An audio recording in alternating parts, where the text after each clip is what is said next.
இன்றைக்கி நம்ம பார்க்க போகிறது மீன் மிளகு சாறு வைக்கிறது எப்படின்னு. ஒரு சட்டியில் தேங்காய் எண்ணெய் ஊற்றணும்.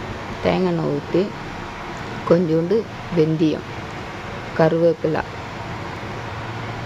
பச்சை மிளகா, இஞ்சி, தக்காளி போட்டு நல்லா கிளறி விடணும்.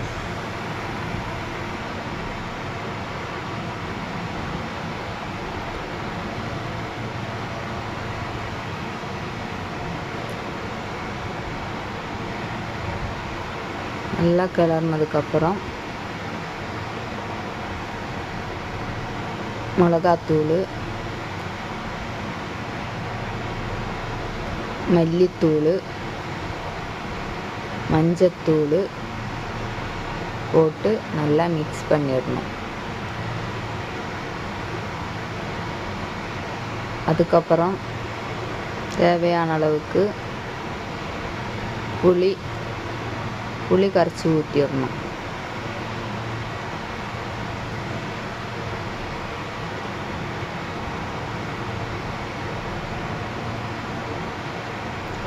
தேவையான அளவுக்கு உப்பு போட்டுக்கணும்.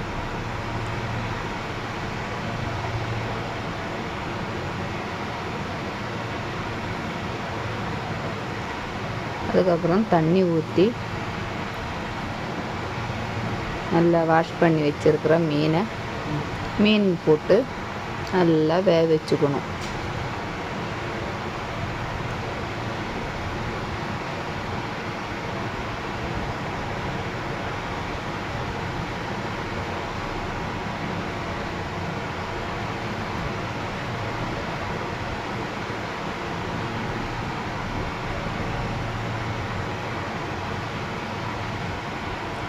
நல்லா கொதித்து கொஞ்சம் வற்றணும்.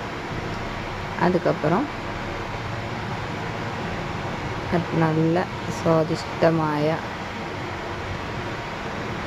மீன் மிளகு போட்டது மிளகு சாறு ரெடி.